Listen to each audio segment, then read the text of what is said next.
저는 서울성모병원 순환기내과 이관용이고요.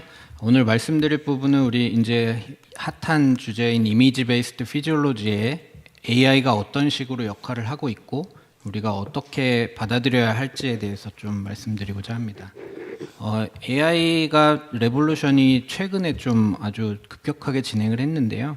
옛날에 이제 딥블루 시절 왓슨 지나서 딥러닝이 이제 핫하게 화두로 나오다가 최근에는 이제 파운데이션 모델을 통해서 챗GPT 그리고 이미지를 만들어내는 달리 그리고 언스퍼바이즈드 러닝까지 하는 세그먼트 애니싱 모델까지도 개발이 되었습니다. 이런 AI 테크놀로지를 이 속속들이 이제 우리 생활에 젖어드는데 요거를 판단할 때는 저희가 이제 이해 가능한 로직이 좀 제외된 프로세스가 들어가는 게 많아서 이게 고도화된 이 러닝일수록 머신러닝에 비해 딥러닝은 이제 이런 휴먼 인터벤션이 가해지느냐가 조금 달라지는 그런 걸 이해하시면 될 것 같고요. 그렇다면 어디까지 우리가 이것을 받아들일 것이냐 한번 생각해 봐야 할 문제라고 생각하고, 이런 AI 테크놀로지가 적용된 이런 소프트웨어를 받아들일 때 이 리미테이션에 대해서 정확히 좀 알고 있어야 판단을 내릴 수 있을 것이다 라고 저는 말씀드리고 싶습니다. 그래서 이런 AI 어시스티드 이미지 베이스드 피지올로직 어세스먼트들이 이제 이런 것들이 해당이 될 텐데요.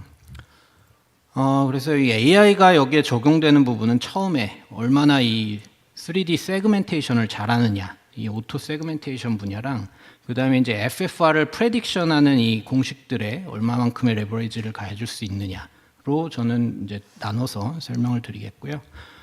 이제 최근에 CTFFR이 이제 많은 발전을 이루어서 이제 컴퓨테이션 타임도 많이 줄었고, 처음에 이제 다이렉트 세그멘테이션 하는 것들이 이런 여러 가지 방법론이 요즘에 이제 뭐 그래프 데이터베이스로 해가지고 이런 식으로 보정도 잘 되고 속도도 빨라지는 이런 테크니컬한 이 어드밴스먼트를 많이 이뤘는데요. 그래서 오토로 브랜치 라벨링 시스템들을 뭐 적용을 하고, 이게 디테일하게 알 필요는 없지만 이런 카테고리컬한 이런 딥러닝들을 이용해서 CTFFR도 AUC를 향상시키는 이런 것에 도달을 했습니다.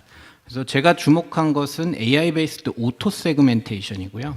그래서 이제 저희가 시리얼 CT 당뇨 환자 이 레지스트리를 바탕으로 이게 사람이 이제 매뉴얼 분석한 것보다 이 똑같은 기준으로 CT를 바탕으로 이 스테노시스 디그리나 이런 걸 판단을 할 수 있다면, 이 같은 조건으로 하니까 이제 좀 객관적인 이 프로그레션 지표가 될 수 있다고 생각을 해서 시리얼 CT 레지스트리를 만들어서 플락 프로그레션 정도를 이제 나눠보는 것을 보았고, 거기에 이런 우리가 CFD 어널리시스 해서 나온 지표들이 얼마만큼 영향을 끼칠 수 있느냐를 이제 연구를 하고 있고요.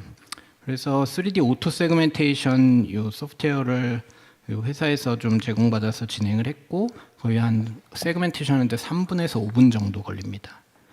그리고 저희가 이제 개발한 이 월시어 스트레스 매핑하는 이런 코딩을 진행을 해서 이런 식의 결과를 이제 분액별로 이제 구하게 되고요. 그래서 이제 레프레젠테이티브 케이스를 보면 이게 이제 라피드 프로그레션한 거, 그리고 노 라피드 프레션한 거 이렇게 볼 수가 있고, 이 빨리 프로그레션한 거는 애뉴얼 레이트가 거의 30% 가까이 된 것도 있습니다. 그래서 영향을 끼친 인자들 뭐 칼시파이드 플락, 로우 어테뉴에이션 스파리, 그리고 탄뎀 리전 뭐 이런 것들이 좀 있고, 제가 이제 연구하는 분야는 아직은 요 결론이 내긴 좀 어렵지만 월시어 스트레스 터타일 분포가 좀 낮을수록 마일드 CAD에서는 조금 더 프로그레션이 되는 것 같은 경향을 보였습니다. 그래서 이제 오토 세그멘테이션에 있어서는 AI를 좀 적용을 하는 것이 이제 효과적일 수 있다고 생각이 되고, 이제 세그멘테이션 타임을 많이 줄일 수 있다고 생각하고 있습니다. 다음은 이제 FFR을 예측하는 데 있어서 어떤 역할을 할 수 있을 것이냐는, 이 부분은 좀 언서튼티가 많은 에리어라고 생각을 하는데요. 우리가 CTFFR을 계산하는 방법부터 생각해 보면 정확한 3D 세그멘테이션이 일단은 첫 번째고, 그 다음에 이제 이걸 메쉬로 변환시키고 이제 바운더리 컨디션들을 인렛 아웃렛을 다 정해줘야 되는데, 거기에 이제 CFD 플로우 다이나믹스가 들어가는 거고요. 여기에 이제 레지스턴스를 어떻게 정할 것이냐까지 뭐 이런 경계 조건들의 설정값이 좀 많이 나옵니다. 이 중에 우리가 정말로 환자에서 측정한 값들은 많지가 않고요. 그래서 이런 스텝이 너무 많기 때문에 이런 것들이 이제 uncertainty 에리어로 들어갈 수 있다라는 것이 저의 생각이었고, 작년에 이제 퍼블리시한 논문인데요. 이게 이제 간단한 지오메트리컬 모델로 스테노시스를 만들어서 요 한 5가지의 지오메트리컬 파라미터 그리고 2가지의 피지올로직 파라미터를 적용을 시켜서 어떤 것이 얼마만큼 영향을 끼치는지에 대해서 이제 보았고, 여기서 보면은 이제 디그리 오브 스테노시스가 가장 큰 센서티비티를 갖긴 하지만 그에 더해서 이제 레퍼런스 루멘의 다이아미터 그리고 코로나리 레지스턴스가 여기에 이제 FFR의 uncertainty에 큰 센서티비티를 갖고 역할을 하는 것으로 이게 결과가 나왔고요. 반대로 또 재밌는 것은 요거 월시어 스트레스를 보는 데서는 오히려 민 아터리아 아ortic 프레셔가 더 큰 역할을 하는 것을 봐서 좀 지표들마다 좀 다를 수 있구나라는 인사이트를 갖게 되었습니다. 그래서 이제 리전의 캐릭터도 같은 스테노시스 디그리여도 리전 랭스가 길면 이 프레셔 드롭이 달라지게 되는 이런 것들을 볼 수가 있습니다. 그래서 이런 것들이 많고, 특히 이제 머신러닝을 이 CTFFR에 적용을 하면 정말 빨라질 수는 있지만 여러 가지 연구 결과들에서 꽤 이제 어큐러시는 좀 떨어질 수 있다라는 것들이 보고된 바가 있습니다. 그래서 이런 해상도가 결국에는 좀 적기 때문이긴 한데요.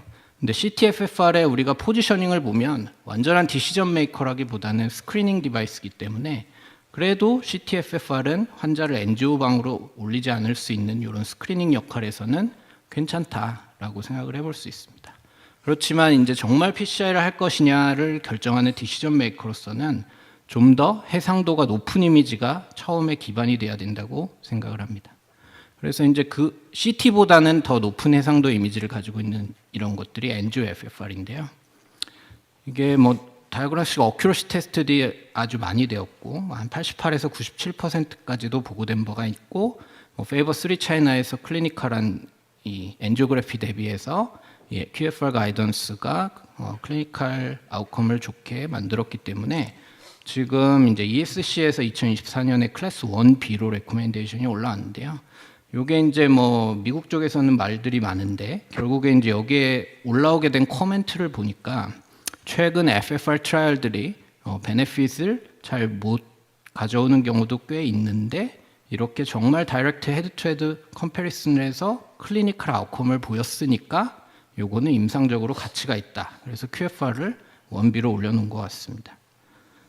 그런데 이제 뭐 다른 그룹에서 이제 패트릭 서레이 그룹에서 조사를 해봤을 때는 보고된 바와 조금 다르게 AUC가 한 0.75 정도로 보고될 수는 이런 결과들도 보이는 걸 봤는데, 요게 이제 제가 말씀드리고 싶은 거는 이 재는 사람에 따라 정말 달라질 수 있는 이런 소프트웨어다라고 말씀드리고 싶고, 이런 인터 옵저버 리프로듀서빌리티의 문제점이 그동안 얘기된 바가 있습니다.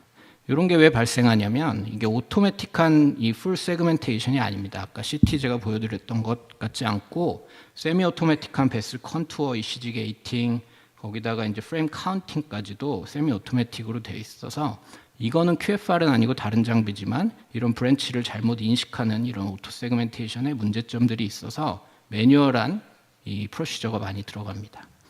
그래서 저희도 보면 이것뿐만 아니라 이제 보더라인 존에서 AMI 그리고 뭐 탄뎀 리전일 때는 어큐러시가 아무리 우리가 잘 분석을 해도 낮아질 수밖에 없는 한계점도 있고요. 그래서 디시전 메이커로서 보다 더 해상도가 아무튼 높으면 더 좋겠고 오토매틱하면 더 좋겠다라는 생각을 해볼 수 있는데요. 거기에 이제 이 OFR, IVUS, FFR이 좀 더 역할을 할 수 있을지 좀 두고 보고 있습니다. 그래서 이제 최근에 이제 리서치 에디션들이 꽤 개발이 되었는데요. 이제 최근에 AI가 여기에 역할을 하는 거는 이 세그멘테이션 부분이 해상도가 아주 높기 때문에 이 학습만 양이 많다면 더 높은 어큐러시를 볼 수 있는 것 같습니다. 그래서 이 모델들을 다 알 필요는 없지만 결국에는 이제 조금 더 나은 이런 딥러닝 모델들을 적용함으로 인해서 이제 보다 이제 FFR 값에 더 근접한 지오메트리를 이용한 요 어큐러시들을 얻을 수 있는 이런 과정까지 온 것 같고요. 그래서 보고된 반들은 거의 AUC가 0.85 이상은 다 나오고 뭐 93, 97까지도 나오는 것들이 있어서 조만간이면 이제 활용을 할 수가 있을 것 같은데 여기도 또한 센서티비티 윈도우가 꽤 넓다는 점이 아직은 좀 극복해야 될 부분이라고 생각합니다. 또 한 가지로는 이제 리메이닝 허들이 있는데 이 OCT는 뭐 길게 봐도 75mm밖에 우리가 볼 수가 없죠. 그러니까 인타이어 베스를 볼 수는 없습니다. 탄뎀 리전에 있을 때는 특히 뭐 제대로 측정할 수는 없고 로컬 프레셔 드롭을 어쨌든 보는 거다.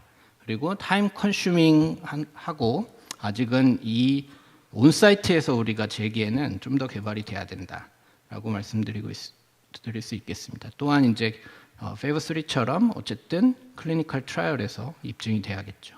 거기에 이제 최근에는 이제 만약에 이런 OCT나 아이브스를 로 보는 클락 캐릭터까지 넣는다면 우리가 이런 엘라스티시티나 펄세타일 프레셔, 사이클릭 스트레인까지 넣은 걸로 벌러러비티까지 보여줄 수 있으면 이제 이런 인트라비스쿨라 이미징의 역할로서 더 좋을 것 같은데 이런 FSI 같은 애널리시스는 더 많은 계산 시간이 필요하기 때문에 현실 적용에는 아직 유언하긴 합니다.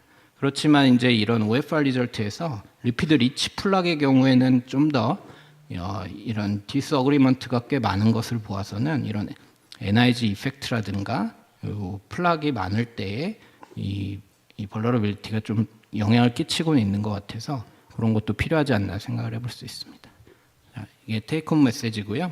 그래서 오토 세그멘테이션 분야의 AI 테크놀로지는 세그멘테이션 타임을 꽤 줄여주고 이제 꽤 뭐 써볼만하다라고 생각이 되고 하이어 레졸루션 이미지를 바탕으로 하면 더 좋겠다라고 말씀드릴 수 있고 이제 이 딥러닝 모델로 어쨌든 FFR을 프레딕션하는 이 알고리즘 측면에서는 리프로듀서빌리티 이슈가 이제 엔지오그래피 베이스드 FFR도 좀 있고 좀 더 해상도가 좋은 FFR은 또 아직은 이제 로컬 프레셔를 연장해서 또 만들어야 된다는 한계가 조금 있고요. 그래서 제 생각에는 이제 향후 FFR이 베슬 FFR뿐만 아니라 이런 로컬 프레셔가 프레셔 드롭이 임상적인 가치를 두고 좀 적용할 수 있는 데이터들이 많이 나오면 그때는 요거 오롯이 로컬 프레셔 드롭의 자체로서도 좀 보는 데 있어서 아이브스 OCT FFR이 큰 역할을 할 수 있지 않을까 생각하고 있습니다. 경청해 주셔서 감사합니다. 예,